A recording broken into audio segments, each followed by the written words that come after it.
He expected another rapid victory, another lightning conquest, another nation added to the map of his empire. But this was not France. This was not Poland. This was a war against distance, climate, logistics, and a nation willing to absorb unimaginable losses. The world once stood on the edge of a terrifying possibility. For a brief moment in history, it seemed as if Adolf Hitler was unstoppable. One by one, nations collapsed before the force of Nazi Germany. Poland fell, France fell. Much of Europe was brought to its knees in what felt like a matter of weeks. To millions watching across the world, the question was no longer whether Hitler could conquer the world. It was how far he would go. By 1940, the Third Reich had become the most feared military power on earth. German tanks rolled across borders like thunder. Aircraft screamed across the skies. Entire armies were destroyed before they could even organize a response. This was Blitzkrieg, lightning war, fast, brutal, and devastatingly effective. It was not just military power, it was psychological warfare. Every victory made Hitler look less like a politician and more like an unstoppable force of history. The world watched as city after city fell beneath the iron machinery of the Reich. To many, it felt inevitable. It felt as if Europe had already been lost. But history has a strange way of punishing those who mistake momentum for destiny.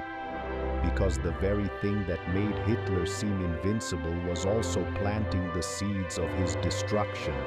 Ambition. Hitler did not want Europe. He wanted everything. He dreamed of an empire that would stretch across continents, an empire built to last for 1,000 years. But empires often collapse not when they are weak, but when they grow too quickly. And Hitler's greatest mistake was believing that victory had become inevitable. After defeating France in 1940, Germany stood at the height of its power. Britain was still resisting but isolated. Western Europe had largely fallen. This was the moment Hitler could have consolidated his power, strengthened occupied territories, and focused on defeating Britain.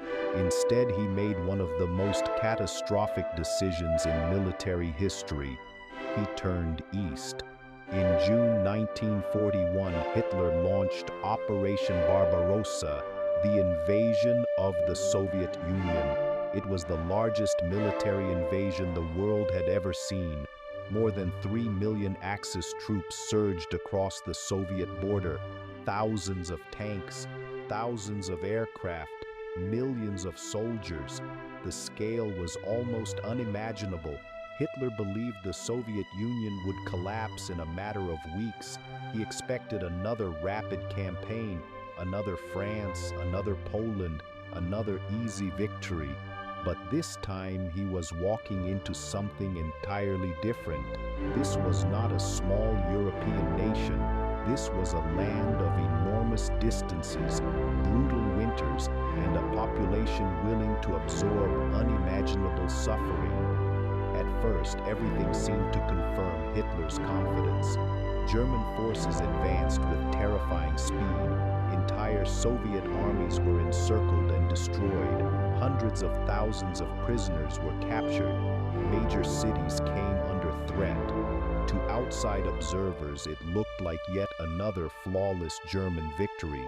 But beneath the surface, the machine was beginning to crack. The further the Germans advanced, the more fragile their momentum became.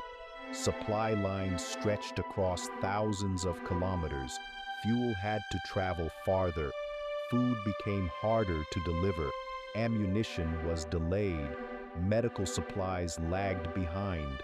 The deeper they moved into Soviet territory, the weaker their logistical foundation became. And then came the first true enemy: distance. Russia was vast beyond anything Germany had previously faced. Every kilometer gained was another kilometer that had to be defended, supplied, and maintained. Victory was no longer just about winning battles, it was about sustaining an empire of movement. And then came the second enemy, winter. As temperatures collapsed far below freezing, the German war machine began to fail. Engines froze solid, weapons jammed, tanks became useless metal carcasses trapped in snow. Soldiers, many without proper winter equipment, began dying from frostbite and exposure. The army that had once seemed unstoppable was now fighting nature itself. But even then, Hitler refused to adapt. Instead of accepting strategic reality, he doubled down. This was perhaps his most fatal flaw. He consistently replaced military pragmatism with ideological obsession. He believed retreat was weakness. He believed surrender was impossible. And that mindset led directly to the battle that shattered the illusion of Nazi invincibility, Stalingrad. The name alone became a symbol of destruction. In 1942, Hitler pushed south toward the Soviet city of Stalingrad, hoping to secure control over vital industrial and oil routes. The city quickly became one of the most brutal battlefields in human history. This was not a conventional battle. This was a war fought street by street, building by building, floor by floor, sometimes room by room. Every inch of the city was contested. The ruins became a graveyard of concrete, fire, and steel. German forces initially made progress, but Soviet resistance was relentless. Then came the counterattack. The Red Army launched a massive encirclement operation, trapping the German 6th Army inside the city. At this point, many generals urged withdrawal. A retreat was still possible. Thousands of lives could still be saved, but Hitler refused. He ordered them to hold. No retreat, no surrender, no escape. This decision became one of the defining moments of the war. Cut off from supplies, food, and ammunition, the trapped German forces slowly collapsed. Winter tightened its grip once again. Men starved, men froze, men died in the ruins. By early 1943, the 6th Army surrendered. The defeat at Stalingrad was catastrophic. It was not just a military loss, it was psychological collapse. For the first time, the world truly saw that Hitler could be defeated. And once that myth was broken, the empire began to unravel.